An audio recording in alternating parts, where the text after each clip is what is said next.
Hello साथियों, कैसे हैं आप सभी मेरे दोस्त। स्वागत है आप सभी का शिक्षा टाउन पर। शिक्षा टाउन पर आपका सुमित सर बिल्कुल वेलकम कर रहे हैं, बिल्कुल आगाज कर रहे हैं आप सभी दोस्तों का। आज हम लोग एक बहुत बढ़िया टॉपिक के साथ में जुड़ रहे हैं सभी लोग। तो सबसे पहले जो बहुत अच्छी बात है वो आपको बता दें कि आपके इकोनॉमिक्स का बैच बिल्कुल बेहतर तरीके से स्टार्ट है, रनिंग में है बच्चे। पहले यूनिट को अभी तक हमने फिनिश किया हुआ है और पहले यूनिट का अब आपको प्रैक्टिस करवाया जाएगा। मतलब बिल्कुल सीक्वेंस में आपकी तैयारी करवाई जा रही है, ठीक है मेरे दोस्त। तो जिन बच्चों ने अभी तक इकोनॉमिक्स के बैच में एनरोल नहीं हुए हैं वो बिल्कुल भी अब देरी ना करें, क्योंकि मंडे से स्टार्ट हो रहा है आपका सेकेंड यूनिट। मंडे से मेरे दोस्त शुरू हो रहा है आपका सेकेंड यूनिट, तो बिल्कुल भी देर ना करें।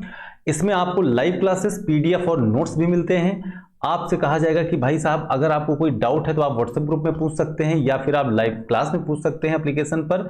मॉक टेस्ट भी आपको प्रोवाइड करवाया जाएगा, डाउट क्लियरेशन सेशन भी है यहाँ पे। और जितना ज्यादा हो पा रहा पूरी टीम आपके लिए लगी हुई है कि बेहतर रिजल्ट आपका हो। इस वजह से सभी लोग, जितने लोग इकोनॉमिक्स बैच हैं बच्चे, वो सभी लोग बिल्कुल जबरदस्त तरीके से जुड़े हमसे और अपनी सफलता को सुनिश्चित करें, ठीक है मेरे भाई। चलिए, तो आज हम लोग डिस्कस करने वाले हैं कि आखिर ये प्रतिफल का नियम क्या होता है। क्या होता है प्रतिफल का नियम, आखिर इसको क्यों बोला जाता है कि यह एक उत्पादन का महत्वपूर्ण पार्ट है। क्यों बोला जाता है भाई प्रतिफल के नियम को। इसमें कितने प्रकार का, आप ये कह सकते हो इसको कितने प्रकार से बांटा गया है, कितने प्रकार से इसको डिस्ट्रीब्यूट किया गया है, हर एक चीज यहां पे जानेंगे बहुत प्यार से, ठीक है मेरे दोस्त। चलिए स्टार्ट करते हैं। तो आओ, प्रतिफल का नियम क्या होता है, ठीक है। तो आपको पता होगा कि जो प्रतिफल का नियम है, अगर नहीं भी पता है तो सुनो। प्रतिफल का नियम कहता है कि जब किसी भी, सुनिएगा ध्यान से, प्रतिफल का नियम मेरे दोस्त क्या कहता है, सुनिएगा बहुत प्यार से। कहता है कि जब किसी उत्पादन प्रक्रिया में एक कारक, कौन सा वो कारक है, वो कारक है बच्चे श्रम। किसी एक कारक श्रम की मात्रा को क्या कर दिया जाता है, बढ़ा दिया जाता है। अगर श्रम की मात्रा को बढ़ा दिया जाएगा या श्रमिकों को बढ़ा दिया जाएगा, जबकि कह रहा अन्य कारक जो होते हैं उत्पादन के, आपको सारे कारक बताए हैं उत्पादन के क्या क्या होते हैं, तो आप बताओ अन्य कारक को अगर स्थिर रखते हैं तो उत्पादन पर उसका क्या प्रभाव पड़ता है, ये बताता है प्रतिफल का नियम, है ना। इसीलिए इस नियम को बताओ हम लोग क्या बोलते हैं, इसीलिए हम लोग प्रतिफल के नियम को क्या बोल देते हैं, जल्दी से बताओ, जल्दी बताओ। हम कहते हैं कि ये उत्पादन, ये क्या है, ये उत्पादन, ये बच्चे जो है उत्पादन के सिद्धांत, उत्पादन के सिद्धांत के लिए उपयोगी है। क्या है, उपयोगी है। बात को समझिएगा, ठीक है।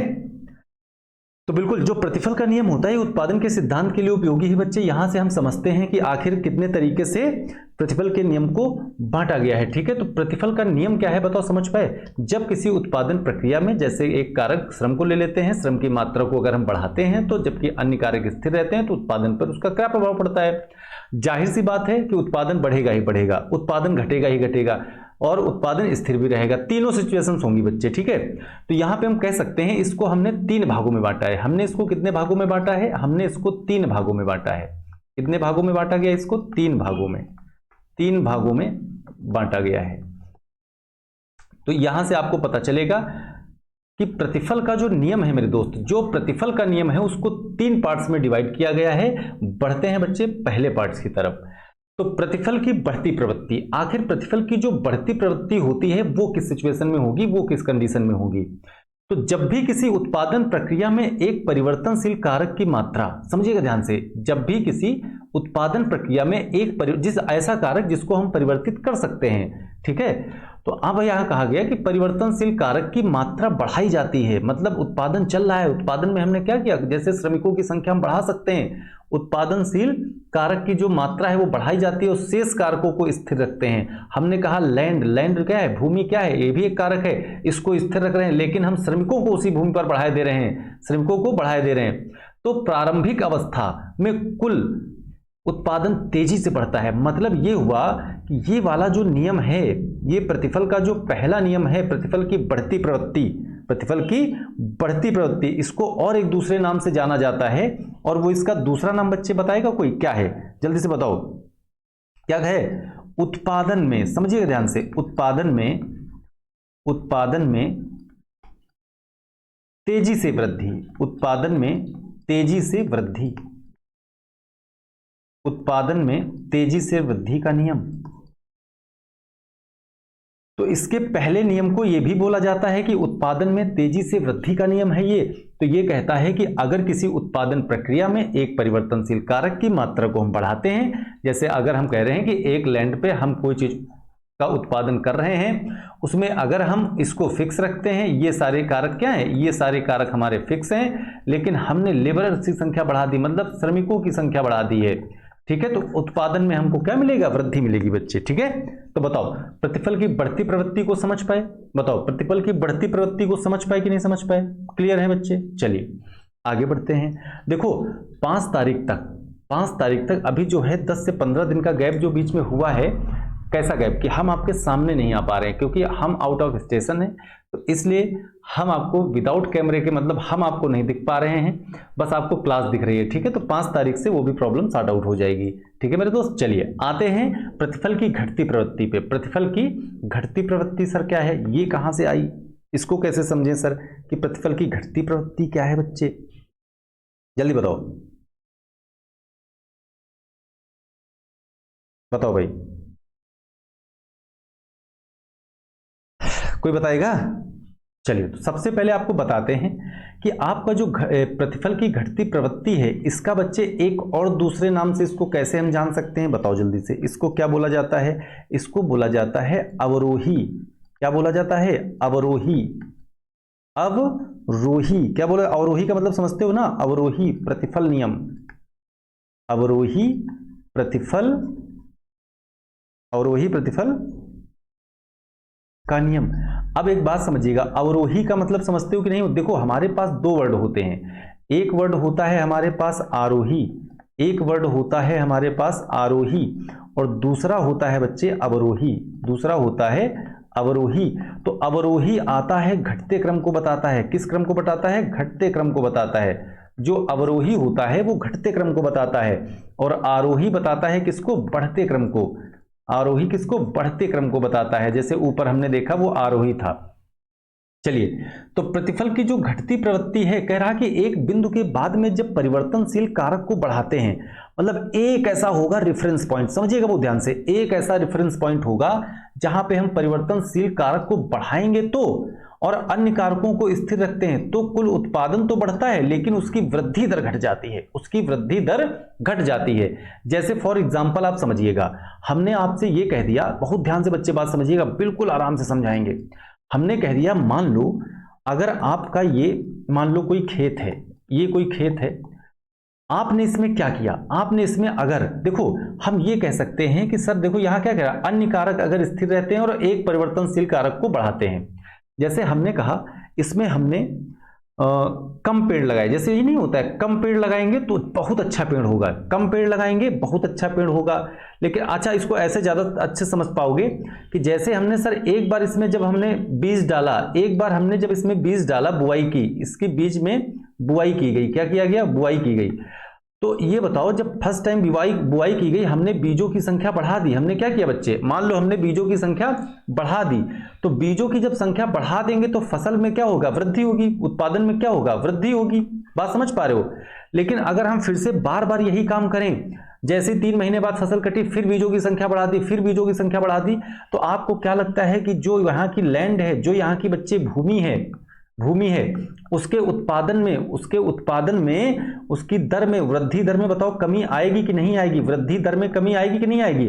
आप सभी को पता है, आप सब जानते हो इस बात को कि अगर हम बार बार बीजों की संख्या बढ़ाएंगे तो वहां पे अगर देखेंगे तो उसकी मिट्टी की उर्वरा शक्ति क्या हो जाएगी, कम हो जाएगी। जब उसकी उर्वरा शक्ति कम हो जाएगी तो वहां पे उसके उत्पादन की वृद्धि दर भी कम हो जाएगी। तब बताओ यहां पे कोई फर्क पड़ेगा? तो आप चाहे जितना बीज बढ़ा दो, यहां पे वृद्धि दर क्या हो जाएगी, कम हो जाएगी। बताओ क्लियर है? बिल्कुल जबरदस्त तरीके से, जल्दी से बता दो सभी बच्चे, क्लियर है? यहां तक कोई दिक्कत तो नहीं मेरे दोस्त? जल्दी बता दो सभी लोग, यहां तक किसी को कोई दिक्कत तो नहीं है? बिल्कुल समझ में आ गया, कोई दिक्कत नहीं है, जल्दी बताओ। यहां तक बच्चे बिल्कुल क्लियर है, बिल्कुल क्रिस्टल क्लियर है ना? आगे बढ़ा जाए, आगे बढ़े मेरे दोस्त, आगे बढ़ा जाए। चलिए अगला आ गया प्रतिफल की स्थिर अवस्था, सॉरी स्थिर प्रवृत्ति। तो ये प्रतिफल की जो स्थिर प्रवृत्ति होती है ये क्या होती है, फटाक से बताओ, कोई कमेंट करेगा? जल्दी से बता दो। जो प्रतिफल की स्थिर प्रवृत्ति होती है इसका मतलब क्या है मेरे भाई? चलो बताओ। ये कहता है कि जब परिवर्तनशील, सुनिएगा ध्यान से, जब परिवर्तनशील कारक को बढ़ाने पर उत्पादन उसी अनुपात में हो, मतलब हम परिवर्तनशील कारक को बढ़ा तो रहे हैं लेकिन अनुपात में जो परिवर्तन है उसी हिसाब से हो रहा है जिस हिसाब से हम कारक को बढ़ा रहे हैं। इसका मतलब समझिएगा, यहां पे उत्पादन उसी अनुपात में बढ़ता है जिस अनुपात में हम किसको बढ़ाते हैं? कारक को बढ़ाते हैं। अगर हम कारक को दोगुना कर रहे हैं, समझिएगा, अगर हम कारक को क्या कर दें, अगर कारक को दोगुना कर दें, जैसे हम श्रमिकों को दोगुना कर दें, मान लो पहले 2 श्रमिक थे अब 4 हैं, पहले 2 कुंटल गेहूं होता, पहले 2 केजी गेहूं होता था, अब 2 श्रमिक बढ़ा दिए तो यहां पे 2 केजी एक्स्ट्रा होगा, मतलब 4 केजी गेहूं होगा। बात समझ पा रहे हो? मतलब उसी रेशियो में, बात समझ पा रहे हो? पहले 2 थे 4 हो गए, पहले 2 थे मान लो 4 हो गए, ठीक है। 2 लोग, ऐसा समझ सकते हो, 2 लोग यहां पे, समझिएगा ध्यान से, 2 लोग यहां पे 2 केजी उगा रहे थे, 2 लोग यहां पे 2 केजी चावल उगा रहे थे। जब हमने इनको दोगुना किया तो ये भी क्या हो गया? उत्पादन भी दोगुना हो गया, सेम रेशियो में होता है। तो ये कहता है क्या? प्रतिफल की स्थिर प्रवृत्ति, मतलब वही रहेगा, जैसे जैसे आप कारक बढ़ाओगे उसी अनुपात में आपका उत्पादन भी मेरे दोस्त बढ़ेगा। जल्दी से बताओ, समझ पाए कि नहीं समझ पाए? जल्दी से बताओ। तो ये बच्चे था प्रतिफल का नियम। प्रतिफल के नियम को आपने बहुत बेहतर तरीके से समझा है। बताओ, यहां तक की बात क्लियर आ गई? तो प्रतिफल के नियम को हमने समझा दिया है कि प्रतिफल का जो नियम होता है बच्चे, उत्पादन के सिद्धांत के लिए बहुत उपयोगी है। इसमें हम समझते हैं कि कैसे कैसे हम अपने कारक को जब चेंज करेंगे तो मात्रा को कैसे बढ़ाया जाएगा, उत्पादन को कैसे बढ़ाता है, या बढ़ाता है या स्थिर भी रखता है या फिर कम भी होता है। तो ये होता है प्रतिफल का नियम। उम्मीद करते हैं आप सभी दोस्त समझ पाए होंगे। और जितने बच्चे अभी इकोनॉमिक्स बैच में इनरोल नहीं हैं, आपका बैच बहुत बेहतरीन तरीके से चल रहा है, सभी बच्चे जुड़ जाओ उसमें, कोई टेंशन वाली बात नहीं है। पुष्पराज झुकेगा नहीं साला, बिल्कुल इस बार आपका रिजल्ट क्लियर होगा बच्चे। और सबसे ज्यादा सुमित सर आपको प्रैक्टिस पे ध्यान दे रहे हैं, मतलब अभी हम संडे वाली जो क्लास करवाएंगे बच्चे, उसमें आपका पूरा फर्स्ट यूनिट का प्रैक्टिस होगा। तो ज्यादा से ज्यादा लोग उस क्लास को ज्वाइन करेंगे, सभी लोग, क्योंकि संडे की जो मैराथन होगी उसमें हम पूरे कंप्लीट फर्स्ट यूनिट को लेने वाले हैं। तो इस वाले महासंगम में आप लोग जरूर जुड़िएगा हमसे, ठीक है? बताओ, क्लियर है बच्चे? यहां तक कोई दिक्कत तो नहीं है, कोई परेशानी नहीं है, बढ़िया से क्लियर है प्रतिफल का नियम? जल्दी बता दो मेरे दोस्त, जल्दी बता दो, ठीक है ना? चलिए फिर, थैंक यू सो मच। मिलते हैं दोस्त अगली क्लास में, संडे वाली मैराथन में मिलेंगे। तब तक के लिए जय हिंद, जय भारत, नमस्कार, सत श्री अकाल, आदाब।